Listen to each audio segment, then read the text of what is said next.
Faz esta semana um ano que o impensável aconteceu. 80 anos depois, a guerra voltou à Europa com a invasão da Ucrânia pela Rússia. As consequências que daqui resultaram para a economia e, em particular, para o turismo, são o tema do Turismo em Destaque de hoje. Obrigado por me fazer companhia.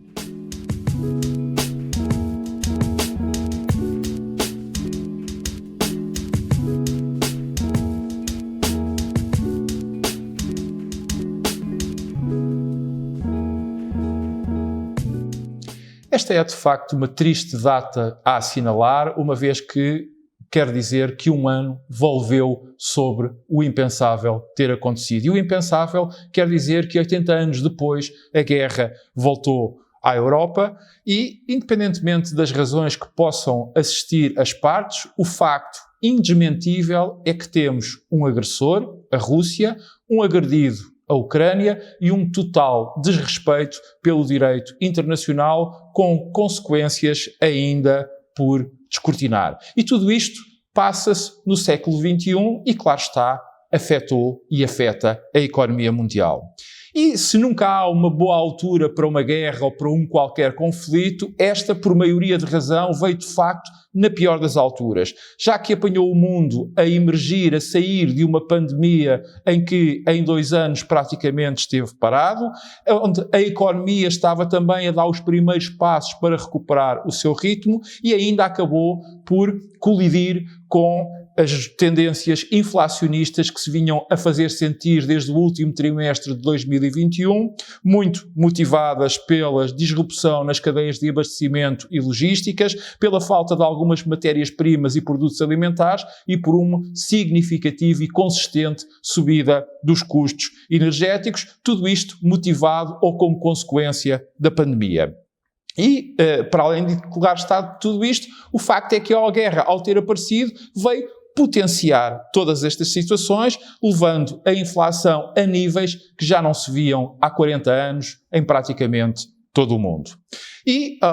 para fazer face a este aumento de inflação, os bancos centrais tiveram que reagir subindo as taxas de juros, o que acabou por penalizar o crédito, seja das pessoas ou das famílias, seja das empresas, seja até mesmo das próprias dívidas públicas. E, paralelamente, houve um disparar dos preços de quase tudo, principalmente muito por culpa do aumento dos custos energéticos e também dos produtos alimentares, o que acabou por transversalmente afetar todas as cadeias de valor. A somar a tudo isto, é bom nós termos presente que a guerra aconteceu no velho continente, na Europa, e isso motivou uma desvalorização do euro face ao dólar, que só agora começa a ser lentamente corrigida. Em síntese, o mundo perdeu poder de compra e viu-se mergulhado numa crise inflacionista profunda. E nem sequer outros países, como por exemplo a China, que se tinha vindo a revelar nos últimos anos como o grande motor da economia mundial,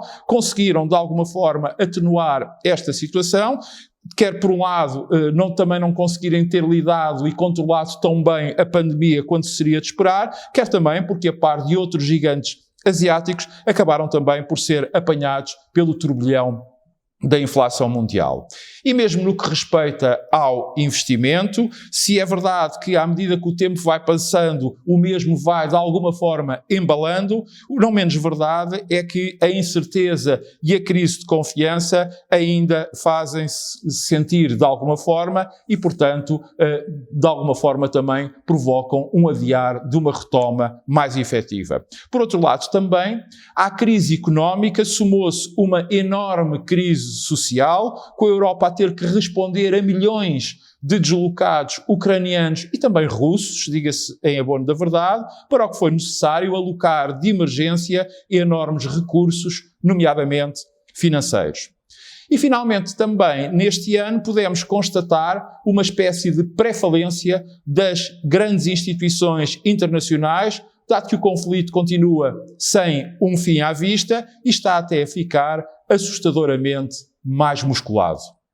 No meio de toda esta tragédia económica, social e política, tivemos também algumas boas notícias, ou pelo menos, em alguns casos, alguns males menores. Exemplo disso são as vacinas que, de alguma forma, acabaram por provar o seu valor e ajudaram-nos a controlar a pandemia. Por causa também da pandemia, os níveis de poupança das pessoas aumentaram, o que de alguma forma ajudou a suportar este ano de guerra e o aumento brutal da inflação.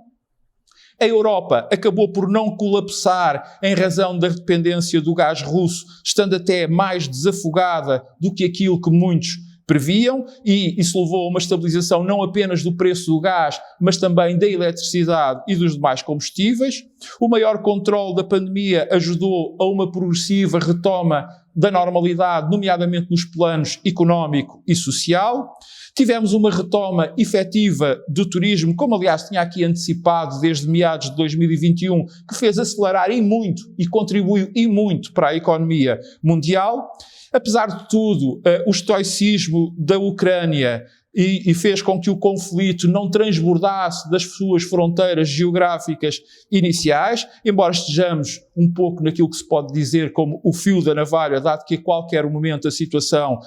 pode descambar, e assim a perspectiva que temos atualmente é que a inflação vá desacelerar, mas continua a situar-se em valores muito altos, e isso quer dizer que as políticas de subida das taxas de juros também vão desacelerar, mas vão continuar a acompanhar esta inflação alta, pelo menos durante o primeiro semestre de 2023, ou seja, isto significa que vamos continuar a prejudicar o poder de compra das pessoas, das empresas e também as dívidas públicas. Só que agora aquelas poupanças que foram feitas em tempo de pandemia já estão esgotadas e por isso a atividade económica terá tendência para estagnar ou crescer marginalmente e até num ou noutro caso ter algum efeito recessivo. Creio, pois, por isso que a próxima primavera será crucial para a evolução do conflito, que num primeiro momento poderá até quase de certeza e infelizmente intensificar-se, para depois acontecer uma de duas situações. Ou haverá uma estabilização e essa estabilização leva ao início de conversações de paz, ou, no pior cenário, a uma indesejável escalada da guerra na Europa. E será deste cenário, ou se quisermos deste desenlace, que, em minha opinião, a economia mundial e, no fundo, todos nós estamos dependentes, após o ano de horror, de um ano de sofrimento, de um ano de guerra.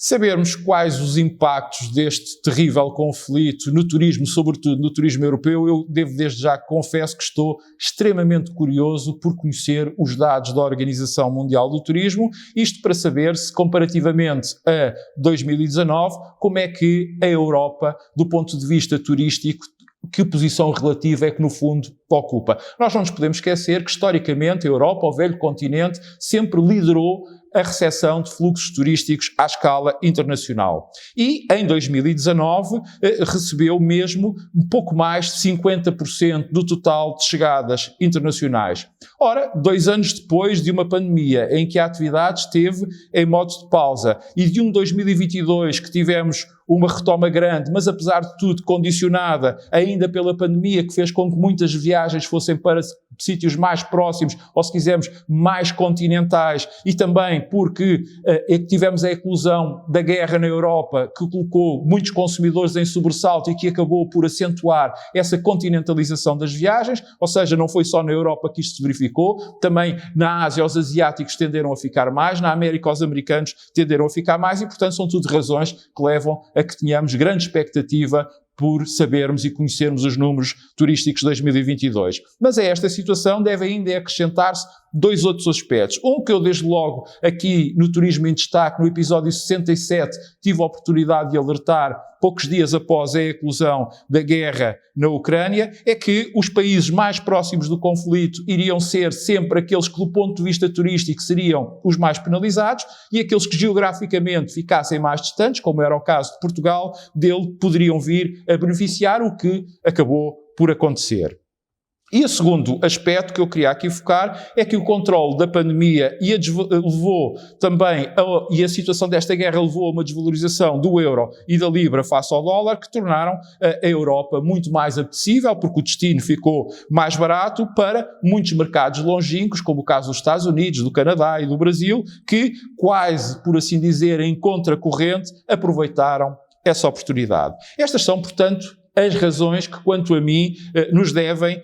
levar a querer conhecer os indicadores turísticos da Europa em 2022. Mas também há uma outra situação que convirá analisar, e aí os números, mais uma vez, da Organização Mundial do Turismo e, em concreto, da conta satélite do turismo, facilmente nos vão esclarecer, e que tem a ver com os mercados internos, que, como se sabe, foram a salvação de muitos destinos durante a pandemia. Veja-se, por exemplo, aquilo que se passou em Portugal, mas que, apesar de tudo, mantiveram-se bastante dinâmicos ao longo de todo o ano de 2022. Ora, sabermos e conseguirmos avaliar se esse dinamismo e se essa redescoberta pelos próprios residentes dos seus destinos veio para ficar, é algo que também importa perceber e esclarecer. Mas, quanto a mim, os aspectos mais positivos e mais importantes do turismo mundial e, muito em particular, do turismo europeu foram, claramente, por um lado, a pujança que a atividade turística, mais uma vez, demonstrou perante tantas e tão grandes adversidades. É bom termos bem presente que, nos 2 primeiros meses do ano passado, ainda havia muitas regiões, muitos países que estavam isolados, que estavam em confinamento, e depois, de repente, o turismo disparou. Isto, apesar de coincidir esse aumento da atividade com a guerra, muito em razão da saturação das pessoas após 2 anos de pandemia e também pelas poupanças que, entretanto, tinham feito, como, aliás, tive a oportunidade já de referir na resposta anterior. E, por outro lado, também tivemos um acentuar da digitalização na constelação turística. É bom nós não nos esquecermos que muitas empresas apenas conseguiram sobreviver porque havia um isolamento, a sociedade estava condicionada, não havia contactos e, portanto, tiveram que recorrer aos canais digitais para terem algumas receitas, sendo esses o único ponto de contacto que acabaram por ter com o mercado em geral, com os consumidores e, em particular, com os seus clientes. Mas,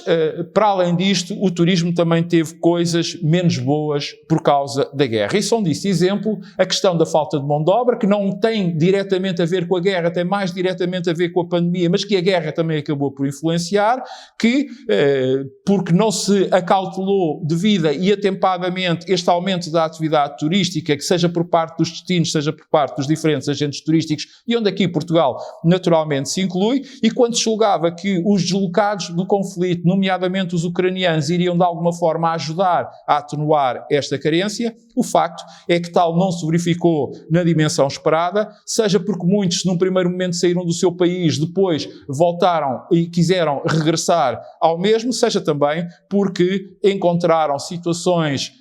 para os países para onde se dirigiram, com salários pouco atrativos e também com condições de trabalho que, entretanto, viram que noutros países elas podiam ser melhor, o que, no nosso caso, em Portugal, aconteceu várias vezes, ou seja, não tínhamos tanto para oferecer como outros tiveram. A inevitável subida dos preços dos produtos e dos serviços turísticos, acompanhada da subida dos demais custos de vida, também não foi nada positiva para o turismo, já que não só fez com que, à medida com que o ano avançasse, houvesse uma diminuição da procura motivada pela inflação alta, o que levou também a que muitos agentes turísticos optassem por suportar uma parte dos aumentos. Para quê? Para que conseguissem sobreviver, já que vinham de 2 anos de praticamente paragem, o que acabou por prejudicar os resultados das empresas, embora as mesmas tenham acabado, em razão desse aumento de preços, por apresentar maiores receitas, situação que pode ser ilusória ou até enganadora para os mais atentos. É que é bom termos presentes que um bom ano não apaga 2 anos catastróficos, ou se quisermos, os 2 piores anos de sempre da história do turismo. Há ainda também outro ponto que eu gostava aqui de focar e que também acaba por ter uma consequência parcial desta situação da guerra e que tem a ver com a questão da sustentabilidade ecológica e ambiental, ou se quisermos, com a questão das alterações climáticas. com a concentração dos esforços e a atenção e os recursos focados no conflito e na mais do que justa ajuda à Ucrânia, o facto é que o mundo, ou pelo menos a sua grande parte, desligou parcialmente destas questões ambientais e, sobretudo, eu estou-me aqui a referir ao nível das lideranças. E isso não só prejudicou a salvação das espécies, a começar desde logo pela espécie humana, como também vai acabar por ter um preço que o turismo também inevitavelmente vai pagar e que tem a ver com o aumento das catástrofes naturais, mas também com uma degradação mais acelerada dos ecossistemas. E por isso, também por esta razão, é crítico terminar com esta agressão o mais rapidamente possível. Portanto, o futuro mais imediato do turismo, sobretudo do turismo na Europa, neste cenário de ou com guerra, está intimamente ligado, quer à perda de poder de compra e à manutenção da tendência inflacionista no continente, mas também no mundo, porque vai acabar por afetar toda a economia, quer à capacidade que a comunidade internacional tiver, não apenas para evitar o alastrar do conflito e tudo aquilo que se lhe associa, mas também de conseguir chegar à paz. É que o maior drama para os ucranianos, para a Europa, para o mundo e, claro está, também para o turismo, é que estejamos a falar no final do primeiro ano de guerra e em jeito de balanço, sem que consigamos vislumbrar um final à vista para este terrível conflito. Temos novo encontro marcado para a semana. Até lá, saúde, paz. Lembre-se que sírios e turcos precisam da nossa ajuda e já sabe que pode sempre ver, rever ou partilhar os meus comentários. Bastante para isso, carregar nesse botãozinho preto que diz subscrever, aqui mesmo por baixo da minha imagem.